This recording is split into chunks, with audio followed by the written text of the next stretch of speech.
కొంతమంది ఉపవాసం ఉంటారు, కాస్త పాపం 11, 12 వరకు బాగానే ఉంటారు, కానీ పాపం ఆగలేక 1 గంట అయ్యేసరికి ఏమిటో ఆత్మారాముడు శాంతిస్తే కానీ మొత్తం సాయంత్రం వరకు ఆత్మారాముడే సరిపోయింది ఇక్కడ. ఇక ఇలాంటి వాళ్ళ కృష్ణుడు చెప్పే ఉపాయం ఏంటంటే ఆ భోజనం ఏదో చేసి ఎందుకు వచ్చిన గొడవ అయిపోయింది. ఇంకా అదా నీరస పడుతూ వచ్చిన వాళ్ళ దగ్గర వల్ల ఏమిటో ఉండలేకపోతున్నావు, ఉండక తప్పదు, ఎందుకు ఈ సాగతీత, నిన్ను ఉండమని ఆవిడ చెప్పాడు. ఉండదలుచుకుంటే ఉండు, ఉండగలిగితే ఉండు, లేకపోతే మానే. మనస్సు నియమంగా ఉందా లేదా అనేదే ముఖ్యం. నువ్వు అరటిపండు నోట్లో పెట్టుకుంటే ఉపవాసం భంగం అవ్వచ్చు, కానీ భగవంతుడికి కోపం అయితే రాదు. నేను గ్యారంటీ ఇస్తాను ఆ విషయం.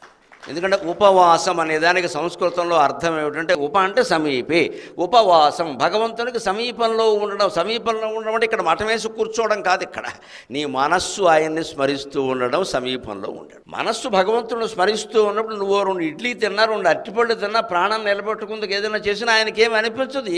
వాడు మనస్సు నాకు అర్పించాడు, వాడు అరటిపళ్ళు తింటే నాకే, ఆనపకాయ తింటే నాకే అంటాడు. మనస్సే ముఖ్యం.